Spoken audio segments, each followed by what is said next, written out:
Hey everybody, welcome to the Cinema Subway. It's your boy Los with co-host Akash and Gabby. How you guys doing?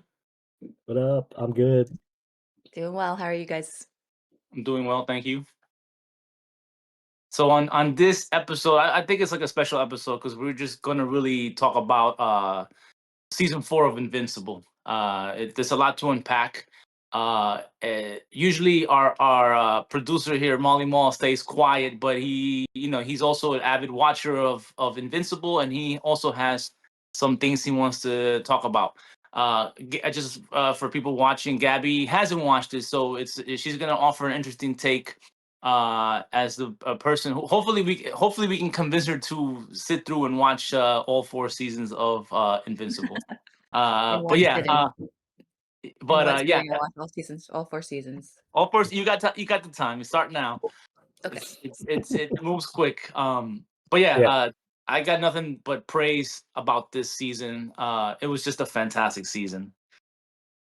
I yeah. think Same with me. I thought it was a fantastic season from start to finish, especially after last season, which felt like such a slog. There was so much filler episodes in last season. Everything leading up to the conquest fight, the multiversal marks was just such a boring train of like just slop, and I hated it. I hated that season until the end. This season, thankfully, absolute fire, absolute banger. Every single episode, even the episode that felt like a filler, which was when Mark goes down to hell, felt fantastic. I loved it. Yeah, that one was Herm. yeah, that was actually pretty good. Like that was a pretty good filler episode in a sense where it's not really. Well, actually, would you consider it filler because it's bringing back the detective from the original season 1 Yeah, I because would he's been away consider it for a while. filler because I think it sidetracks from like the main storyline to go on to this a little side quest. So I definitely consider that a filler. Yeah, Yeah, I for guess I I'm could gonna probably agree with that.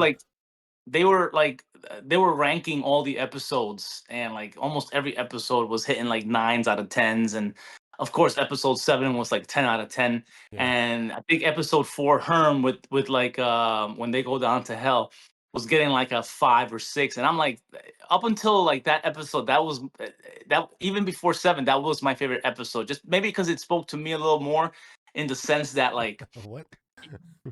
it had, so yeah, so you had Satan, right, who was voiced by Bruce Campbell, Right. which I thought was fantastic. And then uh just like the theological points that they touched on Yeah, was like, it was awesome. Like it took such a like different take on what like hell represents on earth, right? So just that alone is like a talking point. Like it was really interesting, like how and maybe it's kind of one of the episodes that made me start reading the comic books. And then on top of that, like that fight scene at the when they're trying to take down I forget the villain, but she's like the lava whatever monster woman, It was a yeah, Volcanica or something like that. What's her name? make something like that. Yo, yeah, they played Slayer's Rain and Blood sound music to that track. And that was, I love that. That was like, for a metalhead, that whole episode was so fire to me. um but yeah, yeah. but yeah, it was kind of like a filler because it does bring back the character that we had, the detective we hadn't seen in seasons. And even it extended the story with that mummy whoever that Qatar whatever, where he yeah, like where he finally like takes over a female host, and he's like, he's like, okay, I got no choice, I gotta get Oh, into a female. yeah. I remember. But even the ending of that episode was fire because it ends with Alan and Omni Man like looking for Mark. The first yeah, time Right. first time he's finally back. Like, my dad's been gone for all this time, and he finally shows up, and he's like hovering in the sky. Like, that to me was like, it gave me goosebumps. I was like, oh, because things were, because we were waiting for that for seasons, right? When is Omni Man returning to Earth? Right. And it finally happened in this episode, and you knew that it was gonna go like from 0 to 10 after that episode. Yeah, you're right. Even that feel, yeah, I gotta agree with you. That feel episode was really good when you think about it towards the end compared to the last season, season 3. It was just, Yeah, it was actually phenomenal. It wasn't that bad. Like I didn't feel bored or like when's the next episode? I was like, okay, you know what, that wasn't actually bad, especially the way that ended off. yeah, Yeah, definitely. yeah. Season 3 just felt like a one. episode after another of just like random villains that really didn't contribute much to the overarching plot. Like what what do they call themselves? Those that league of villains with um with the old dude that turns into the dragon. I forgot what they call themselves, but Oh yeah, it feels like that whole team is just like Pointless, right? cannon fodder. Really, it's Yeah. just there. In the grand scheme of things, it doesn't seem like they really matter when you're talking about like the Viltrumites coming to Earth and everything. Yeah, I yeah. kind of Before not a fan of that storyline either. So season 3, again, this is all off a comic book. Was that in? Are they going like in the right order, or are they just kind of just grabbing whatever stories? So yeah, Well, so Gabby, so Oh, this okay. so this this show is based off a 140 issue run of Invincible that Robert Kirkman and that created, right? Hmm. Uh so I would say like there's like these like there's been a picture going around the internet with like these 3 huge volumes, Okay. and we're about halfway through those volumes. And even Robert Kirkman came out and said a couple of days ago that he plans to end this run at like season 9. It's what he's thinking. Between 7 and he's probably gonna end it season 7 to 9. That's the Okay. goal. So we're about halfway through the story of this, so, and it's crazy where we're at right now because it feels like I said, it inspired me to read the comic books, and I even told Molly Mall and Akash um, that where I'm at right now in the story is like I'm up to issue 20, and the amount of detail and stuff that is kind of omitted from the series is worth reading those books, to be honest with you. And I have Okay. a feeling, like Akash, like that super villain team that you were talking about. yeah, I have a feeling like they it probably goes into so much more detail in the books that they probably didn't do those particular stories justice enough because I guess they were trying to, like you said, they're trying to really focus on the Viltrumite storyline. right. Which I figured, but like as a casual viewer and somebody that doesn't read the comic books, it comes off as yeah, these guys are just cannon fodder. But I get it. They're like we were talking about this the other night, and they're very constrained by like budgets and like timing and everything. So I'm pretty sure they're not going to be able to squeeze everything in there that the comic books are going by. So I do get that. I look at it as both sides. As a casual viewer, and as maybe somebody who would potentially read the comic books as well, they probably have a lot more stuff that goes into details that we're not seeing because of Yeah. restraints. Yeah, I got a But question yeah, about yeah, that. I got a yeah. Go question. ahead. So, is there a big difference from what you read so far, based off of what we've seen in the show? Like, is there like anything that's like completely left out? Yeah. Besides the gender swap from So Tech Jacket, because you told me about that. yeah. So they it's funny because there's so many memes, and because of the memes, there's so much stuff coming out about Invincible. So Gabby, it is following a chronological order, right? Every issue is they didn't deviate from like how the story is going. But like Molly Mall said, like there are like differences. Like in like I think like in 12 issues, you're Debbie, Mark's mom or Invincible's mom, she's really going through like bouts of depression that we don't really get to see in the animated version. Like she like Omni Man. I don't know if you know the story. But Omni Man, uh, fights his son, basically calls her a pet, that he never loved her. I mean, that's to anybody. Imagine like your loved one telling you. Imagine your boyfriend, girlfriend, wife, husband telling you, "I never loved you." Right? Our whole life was a lie. In the comic books, she's like drinking heavily, like alcohol. Like she can't deal with this. Like in the animated version, it kind of just like she had a hard time with it, but it doesn't go into like the heavy drinking and like the really depression bouts that she's going through, right? Didn't she go to And then therapy in like season 2 for that? If I'm not she does, mistaken.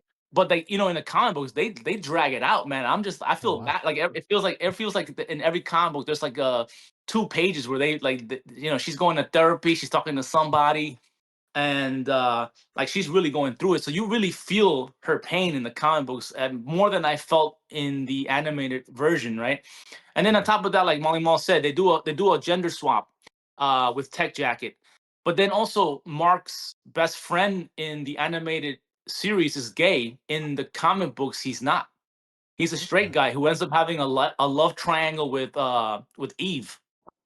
Wait, what? So then why would they Yeah, swap that around? don't know. So I'll get to that. But then then also Interesting. Mark's girlfriend, I think her name was Amber. His In first the girl, yeah. Yeah, in the animated series, she was black. In the comic book, she was like a blonde, a blonde white girl. So, but then so back to like what Robert Kirkman kind of was, because it's coming out with more information. He said that when he wrote this book and he created this book, he was like 23 years old.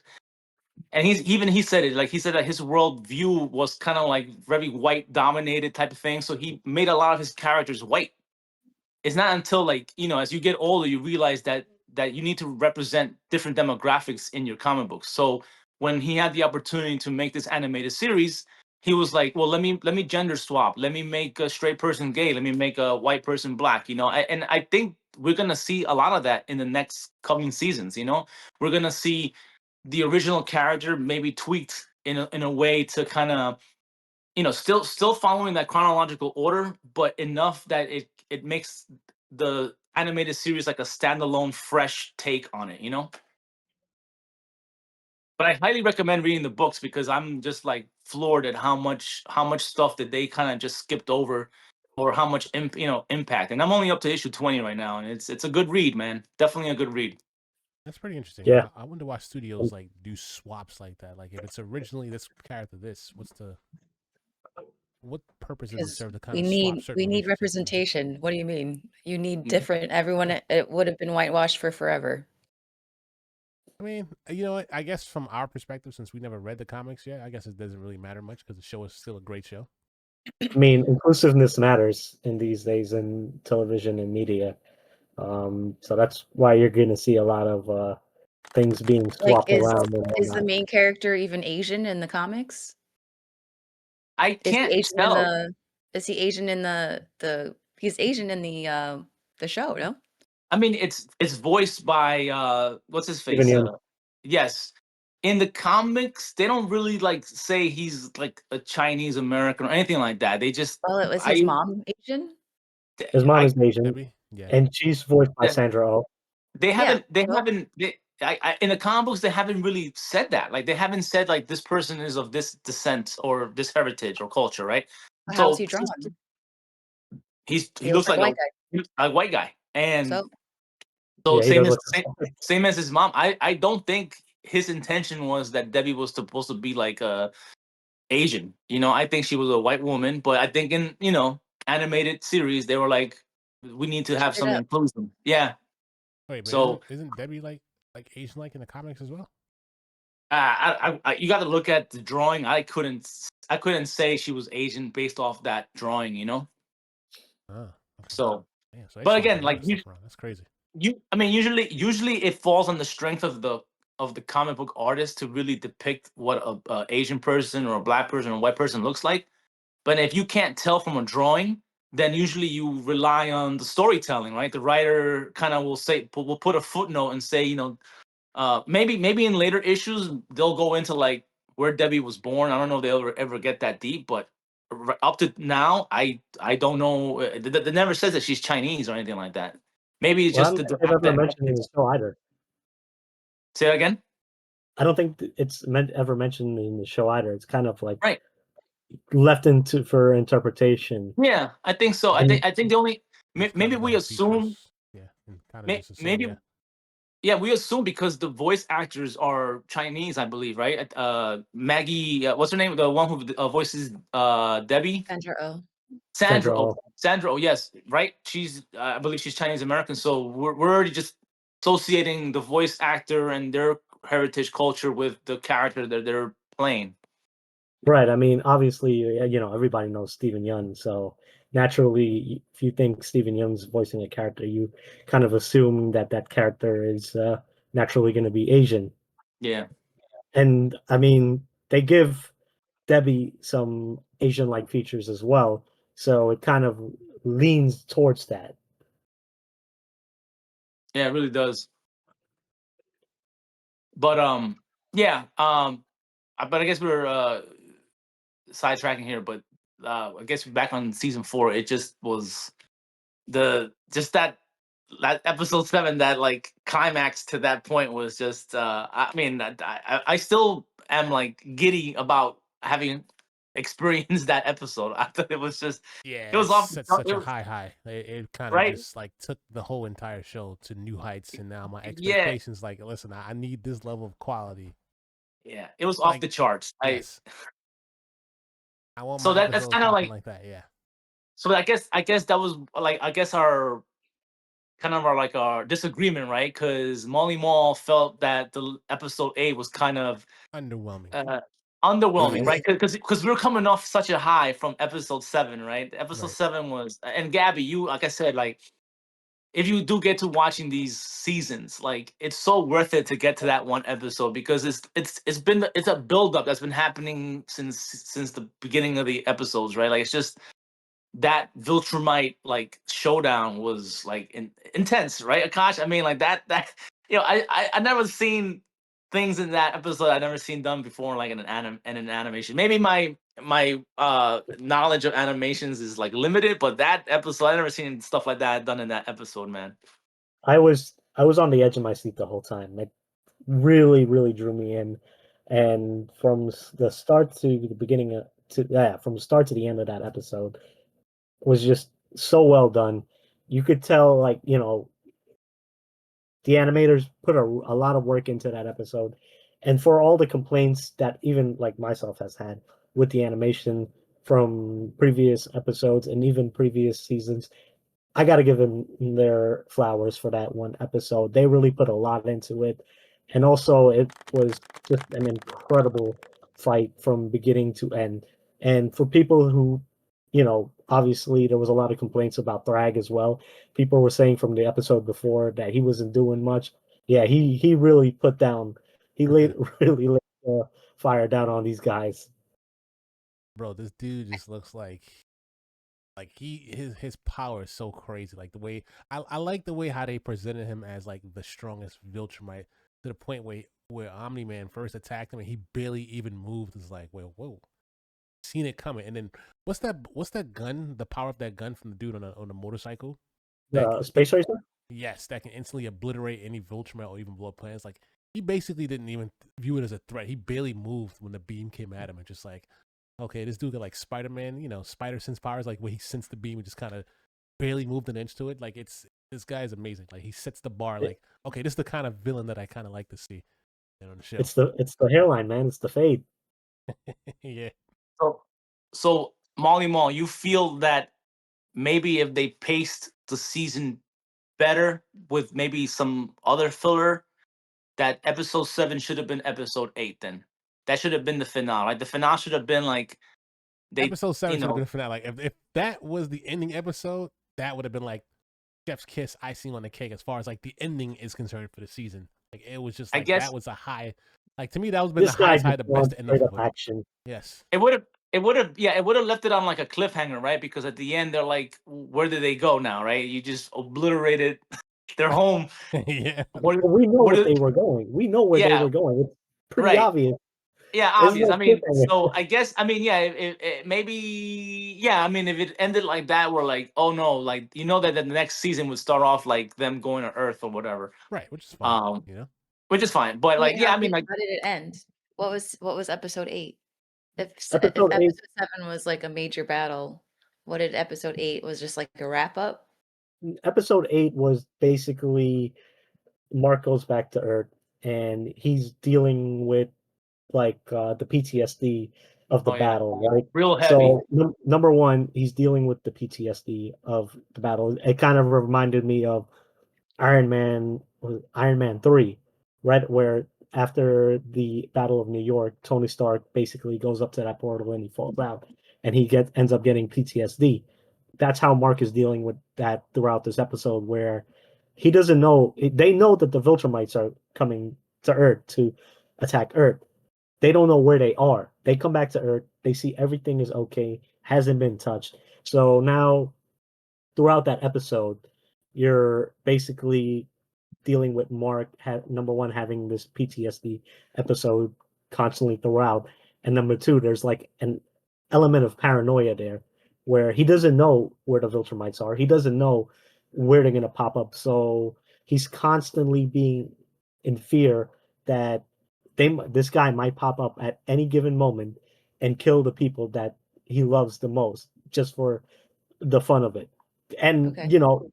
that's Thrag in a nutshell. Thrag is that guy that will literally fucking murder somebody you close to you just because he knows that you love them. Wait, I don't Yeah, think they Mark. knew. I don't think they knew initially that because remember they were setting up the fence system, the coalitions, and Right. there was Omni Man was talking to Nolan about if the Viltrumites get within your solar system, the alarm should go off and they will be there in a response as quickly as they can, as we can. But little did they know that they were already there. Yeah. You know what I'm saying? He had a No, they situation, knew. but They knew. no, but remember Omni Man was talking to Cecil as if they will be alerted when they within the vicinity, but I don't think they knew they were exactly on the planet as of yet until Mark met Thrag towards the very end. Right. Well, like I said, it's that there's that element of paranoia where they don't know exactly where these Viltrumites are. They're so blended into with the Earth that they could just be anywhere. They could pop up anywhere and decide that at that given moment we're gonna kill everybody. Yeah. And you only need one of them, That, so So yeah, Molly like Mall, Gab. you didn't like it because there was no action in the last episode. no, it wasn't the lack of action. It was just the overindulgence of like his whole PTSD, right? Because he kept having these episodes where he's imagining Thrag killing his Oh mom, my killing god, his brother, emotional arc. But killing his like, mom, but killing right. Gabby, like, I but mean, Mark, that's understandable. Yeah, this guy he's seen like how many friends get literally like, punched into like pieces. even That's That's literally literally all I see. That's all I see from this show. He's even like right. throwing people through, he's punching people's jaws off. Like like, I would be but terrified. like if you look at like if you watch the series, Gabby, like Mark when like end of season 3, he got this guy Conquest just ripped him apart, like left him for dead, Yeah. and he survives that, and then Conquest comes back into season 4 and rips him apart again. Leaves it takes him 3 months to recover because they got to go on a planet so that Mark can heal. But he got Yeah. his intestines ripped out. He kills Conquest, right? And then you go up against like the ultimate Viltrumite, and I mean, it makes sense that the dude has PTSD. I've never seen a Viltrumite go through that. I've never seen a human person go through that much damage I just to feel like come back. this is He's another reason I God haven't forbid watched it anybody because has feelings here. no, the feelings that's Molly Mall's issue. But this is why I haven't watched Invincible because You guys are it's like every misinterpreting what I'm saying. episode 7 of whatever season is Mark getting beat to a pulp, and then he's like, I could do this, and then he comes back and like kills whoever. But it's like he is beat to like everything is red on him, everything is there's like he has a black eye, he has everything is like falling off of him. It's disgusting. And then he's like, all right, let me just like peace out and recover for 3 months. And then he has to do it again. I would like I don't know. The whole thing, yes, is he's invincible. He needs to get up. He needs to go back to fighting these like incredibly powerful people. But I feel like that's every season, and And has it not been? and Yeah, it's that's why I flat out. love the ending so much was because this He battle finally really has like PTSD. He yes, finally is like, oh my God, what am I doing? it took so much out of him. I was genuinely invested in seeing Mark and at like this character as him so, so restrained, and he's like, shit, I do have something to fear. This guy might just pop out anywhere and literally kill anybody that I love. And you know what? Okay. Molly Mall does not like the fact that the PTSD was drawn out throughout the episode. His whole thing was because we had this Whoa, hold conversation. on. Let me explain my take, all right? Don't explain Yeah, my let me take on my finish behalf. first. Let me finish first. You try to You're getting explain it. my take for me. I can do that myself. The- the- his whole thing was that the episode it spent too much time dealing with this PTSD thing. It spent too much time focusing on too many people being affected by uh this PTSD. So basically throughout the episode, Mark is having visions of different people in his life being killed by Thrag, and it would like snap back to reality. So his whole thing was that the entire episode he was being blueballed by all these visions, which I completely disagree with. I think that added a level of tension in the episode while maintaining a more quiet and emotional episode for us, because we've had 2 or 3 episodes, or maybe the whole season, as a matter of fact, of build up, action, intensity. Finally, we get an episode that kind of slows down and takes its time to build the story, build the emotional arcs of this character. And it's like Gabby said, he's we've seen him throughout so many seasons getting fucked up, and then he gets back up to his knees and goes out and fights again. Finally, we see an episode where he gets fucked up and he doesn't go back and fight. He actually realizes, yo, this might be it for me. All right, you may go. I mean, All what's the right, point Molly of even Mo, talking now? defend Like, yourself. he already basically said a lot of my talking points will be talked off the camera. So it was kind of pointless to even talk about it, but he has a good point. My main issue with the episode was that I get the whole PTSD. I don't know why you're trying to pin it as if he's not supposed to be human. I get it. He is human. They even showed that in season 1 where his dad was destroying him, and he had the emotion of like, at least I'll have you. When his dad was like, hey, when you're 1,000 years old, when your actual mom plays off, or these people that you know dies, what do you have left? You get what I'm saying? He had a whole, he had a little emotional trauma from that, that's from the original season. So I'm not too surprised on that. My only thing is like that the last episode 7 was such a great episode, and then when you seen immediately like, holy crap, the Viltrumites are on Earth and they got to Earth before everyone else. I was like, wow, what are they gonna do? And then they showed the Viltrumites initially destroying Earth before Mark, Omni-Man, and the rest of the coalition got there. But that didn't actually happen. It was just Mark's PTSD playing in his head, which is like, all right, cool, that makes sense, because now how would Earth be if you have 37 Viltrumites just wreaking havoc? You already seen what one Viltrumite can do to an entire planet. It just takes one of them to destroy a world. You don't need more than one, right? So when that happened, I was kind of excited off of what happened prior. I was like, wow, this is a continuation of what was going to happen. And then the whole PTSD flashbacks were happening, which is, like I said, makes sense, considering what Mark been through. But the underwhelming part was this is an hour episode. It literally happened about 50 minutes into the episode of the whole PTSD. I'm like, okay, I get it. Can we move on? Like it's been like the last episode, and then at the very end where Thrak actually showed up, which initially you thinking, okay, maybe this is PTSD episode number 18, because we had like 17 PTSD. I'm exaggerating, of course, but no, he had the actual real conversation with Thrak where they ended off as, okay, we're on the planet, we're gonna rebuild since you destroyed our planet. You're either gonna allow it, or we'll just destroy you. And then Mark had to think about it, where he didn't really want to do it.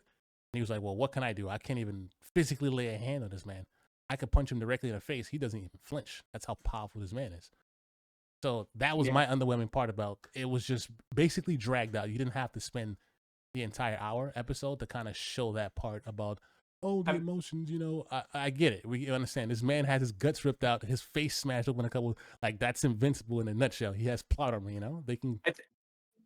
Yeah, I mean, like, yeah, I get it, but then I disagree, because like he's the title character, Invincible, right? And Gabby, like, he like what we all said, he goes not just punishing, like, obliteration fights that like leave him like almost half dead, right?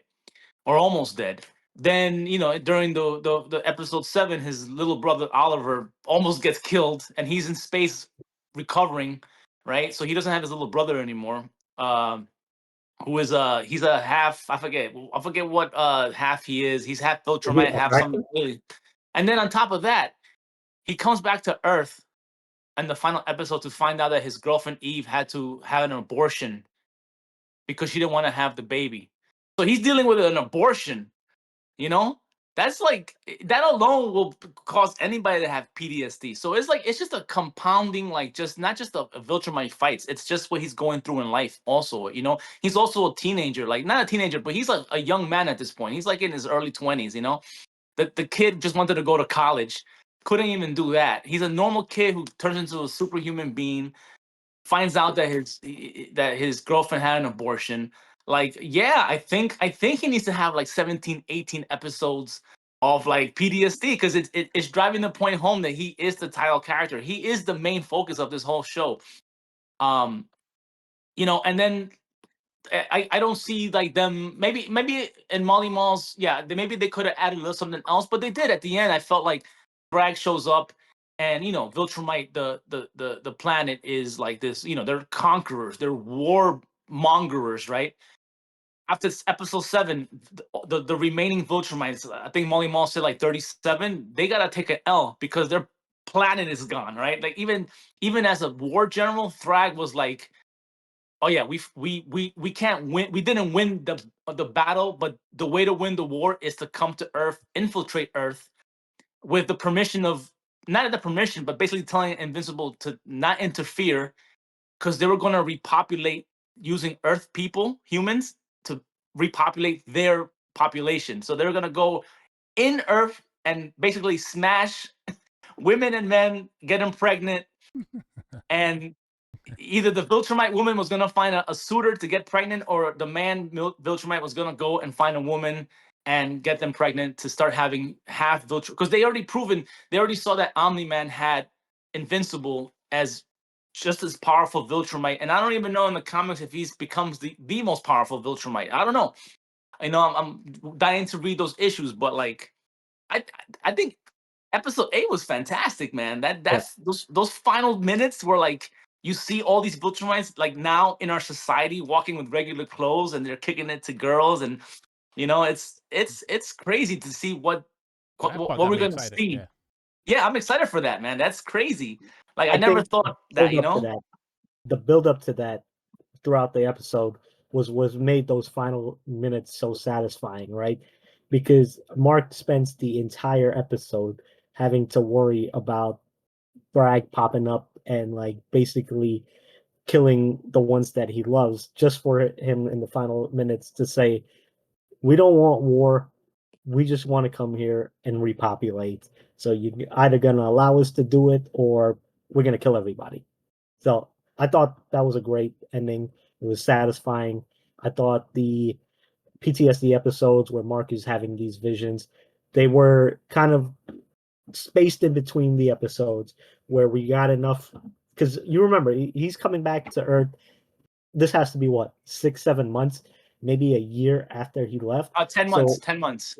10 months. Okay, so he's Yeah. basically catching up with, Debbie. He's catching up with Eve and everybody else. So he's having these emotional moments while going through these PTSD episodes. And then it builds up to the end where he has this final talk with Thrag, and he basically stands down because what is he gonna do? Fight Thrag 1-on-1 in the state that he's in? Absolutely not. Thrag is gonna He actually fucking did murder try him. that, and it didn't go anywhere. That didn't go nowhere. So I love the episode for that reason alone. And I didn't need another big bombastic fight episode after we just had like literally 2 episodes of that. That would have just oversaturated it with the violence and um animated fights and whatever. And I didn't need that. I even liked that like Omni-Man is trying to make amends now, right? He's come back to Earth. He's trying to find forgiveness from not only Debbie, Yeah. but also from Cecil, right? That he's a changed man. I mean, from what we're being told, Right. he is a changed man. He's not no longer this mass murdering Viltrumite that we saw season 1. He's making amends, and so He's much having so a change of heart. that they having a change of heart, right? So in episode 8, Debbie, uh, who also sees Oliver, even though it's not, she didn't give birth to Oliver, she raised him, so that's her son, and she wants to be by his side, like she was with Invincible in so many episodes where he was really hurt. The only way to go in space is to go with Omni Man. So now you have that storyline where, like, imagine the awkwardness of you getting back with your ex, Right. right?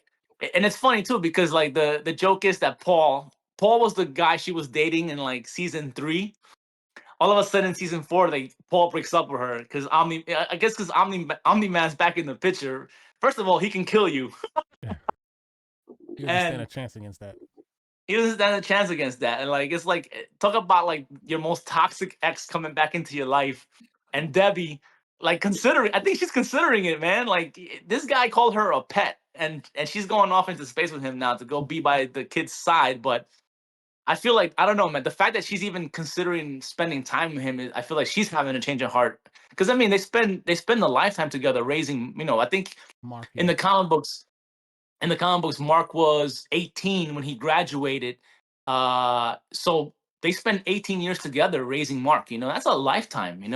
So the fact Yeah. that Debbie's kind of like, oh man, I don't know. I would you take back someone who murdered 2,200 people? Well, he did made a misplay because when he came back to try to apologize to Debbie, he completely forgot about Oliver and he didn't say anything about his mom. He's like, "Hey, you're the one I Yeah. loved," and Oliver heard the whole conversation, which was kind of messed up because he didn't even really Oh acknowledge yeah, him until after the fact that Oliver confronted him about it. And I was like, "Oh and, yeah, man, maybe he forgot about it." and then a few episodes in season 4, you see like the father trying to bond with his two sons and trying to make amends with them. I think at the end it Right. did work. I think they were able to squash whatever resentment they had Right. towards him, and you know, He um, he kind of amended that relationship with Oliver when Mark nearly died and they recovered him on that planet after the conquest battle when he had his guts ripped yeah, out when he was recovering.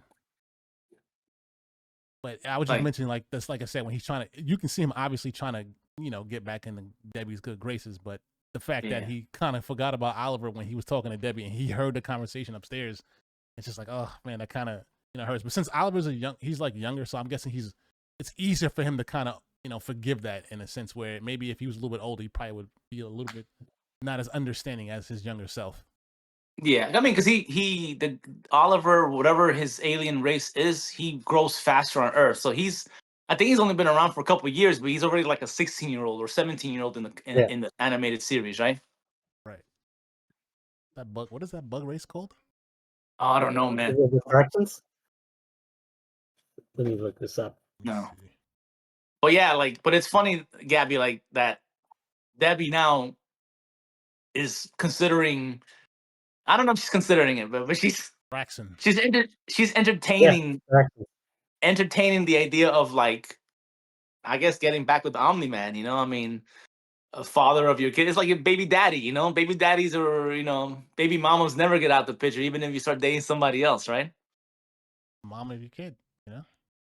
Yeah. So, I guess because Mark was able to, I don't know if he completely forgives him, but he was able to at least move forward with him. Mark Like is just a that's what super nice guy. He he. even Yeah. forgave his fault. Like he didn't really hold it against his father like that, even when he basically murdered those people from the original season Yeah. and beat him nearly to death.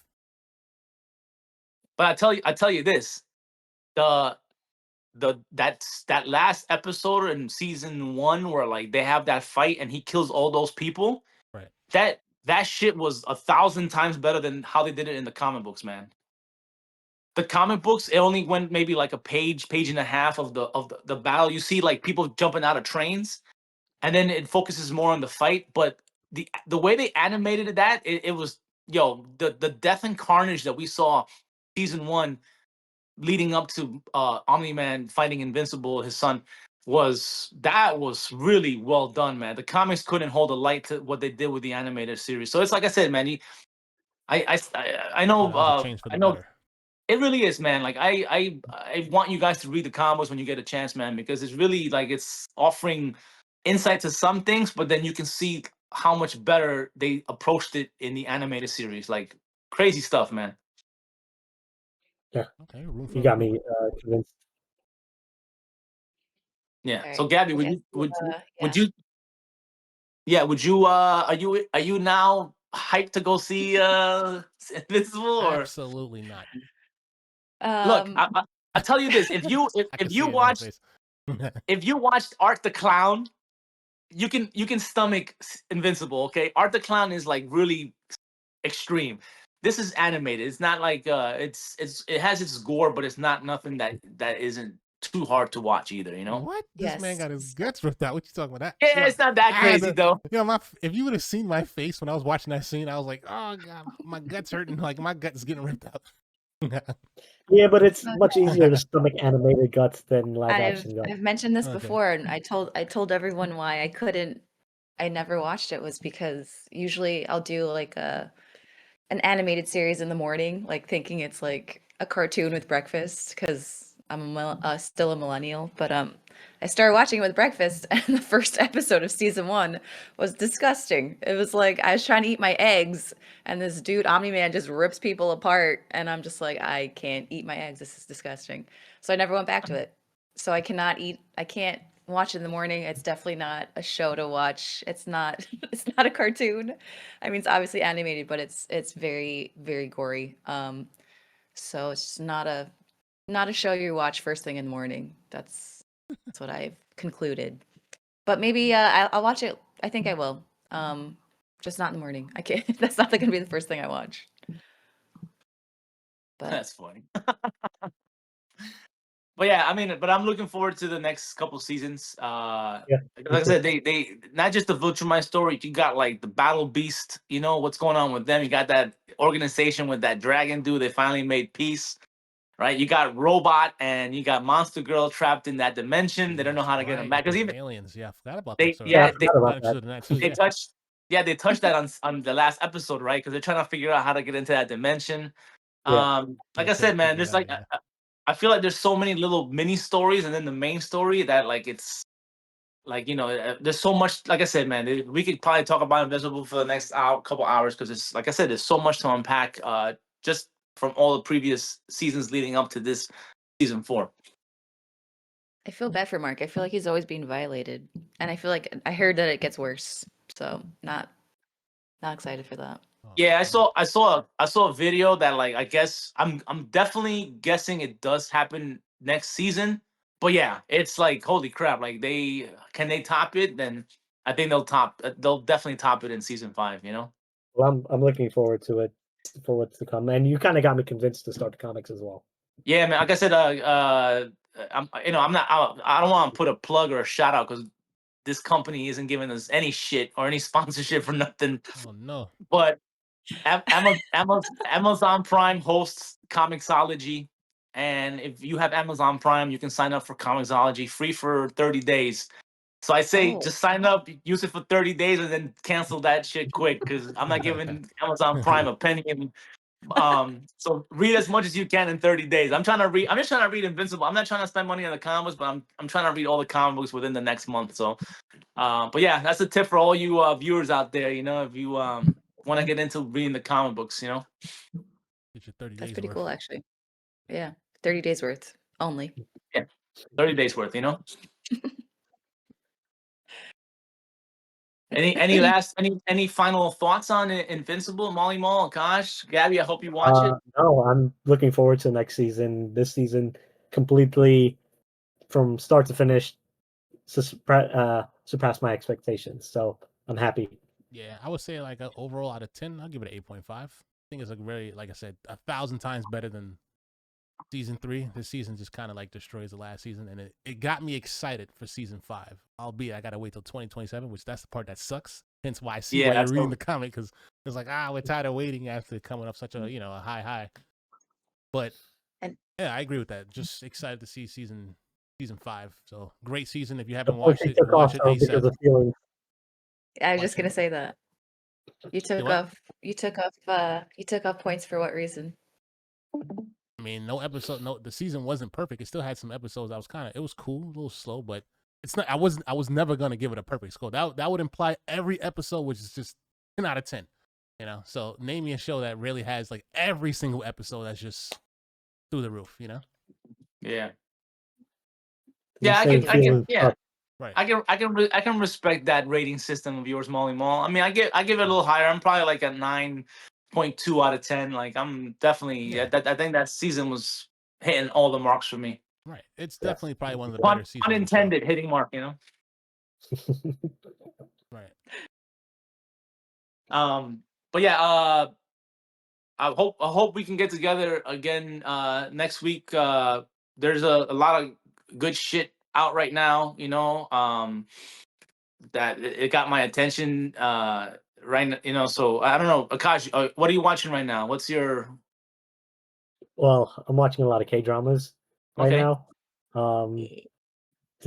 I know Gabby's super I ass. can talk about that for I give me just an hour finished one podcast on called K dramas. Bloodhounds, which was fucking fantastic, and I finished the one called Weak Hero 1 and 2, which was also really good.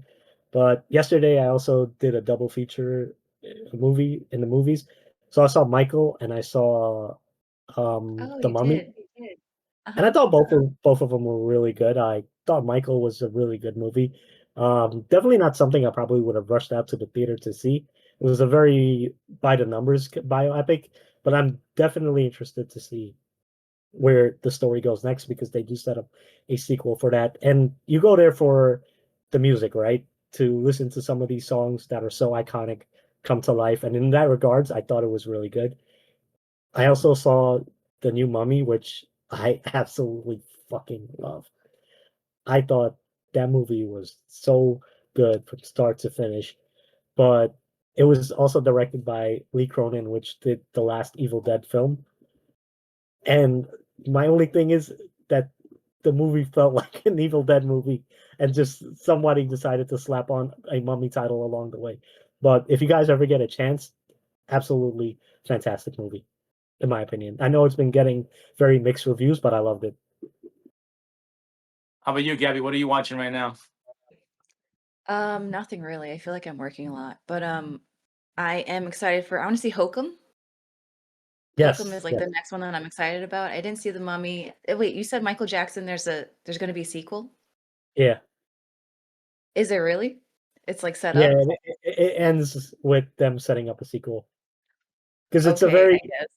it's the movie is told with like up to a certain point in his life, and then Okay, it ends so they there. stop at a certain point. Yeah. So it ends somewhere around where the Jackson 5 has their final their tour together, and then he goes Mhm. completely solo after. That's where it stops. Yeah. I'd be pissed. I'd be mad if I watched that. That's Yeah, not so cool. sequel is pretty much obvious at that point. Yeah. Yeah. So I mean, I personally would not recommend running out to the theater to see it unless you really, really want to go for the music, which I think is worth it to see some of the songs come to life. And I think his name is Jafar Jackson, who plays Michael Jackson. That they couldn't have casted a better choice for that role. There were points in that movie where I was like, okay, this is Michael, Like I right? see it. It was so eerie, but he did such a phenomenal job with it. But if you're not in a rush to see it or dying to see it, I think it'll be worth it to wait for the sequel to come out and watch it back to back. Okay, that makes sense. But yeah, I'm How about not. you, Mom? I'm gonna wait. Okay. I want to see Hokum and I want to see Mortal Kombat. Okay. Yeah, That's me too. important. How about you, Molly Mall? You watching anything right now, or No, I'm still kind of yet to watch the Mario movie, all which right? I pretty heard is pretty solid. And I mean, I kind of was originally wanted to see the Michael Jackson movie, but the way he describes it, making me seem like, I probably can just watch it online or something. Yeah, I mean, for me, it's been a hot minute where I've been watching superhero stuff, and honestly, that's all I've been watching for the last couple weeks. Between Invincible, The Boys, and Boys. Daredevil: Born Again, that I've been just watching comic book stuff, and I think right now those three are having probably some of the best stuff coming out right now, especially Boys final season. And Daredevil this season has just been like off the root, like so good Really, that I have to watch season one. I'm still kind of yeah, behind on that. like I kind of have a like theory about how it ends. I'm not gonna say it, but if it does, I would be very happy with that ending because of the potential lead of that. But yeah, right now those like I said, I think today the episode drops Daredevil, and I believe the Boys drops Tuesday also, maybe Wednesday. But yeah, that's got me right now, my attention. Uh, I'm only so It's a yeah, season good I'm one gonna. lineup. on the boys. Yeah, That's a good Yeah. lineup. Those are yeah. They all sound. I've heard really good things about the boys and Daredevil. So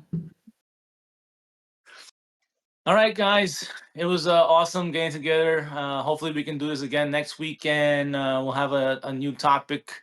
And so that's bye for me, Akash, and Gabby, and Molly Mall. Hey, by the way, it's nice to hear Molly Mall. Doesn't he have a sexy voice, guys? Right? I know. I was right? on So, a like, previous episode before. This is not my first time. If you remember. We need to hear more from Molly Mall, man. He's got some good points, and I think hit us in the comments, man. If you want to hear more from our behind the scenes, producer here, just say so, and we'll make it happen. We'll force him to do it. Oh man. Your voice matters, Molly Mall. All right, guys. That's That's all from us. Thank you so much. Take care, everybody. Thank you. this is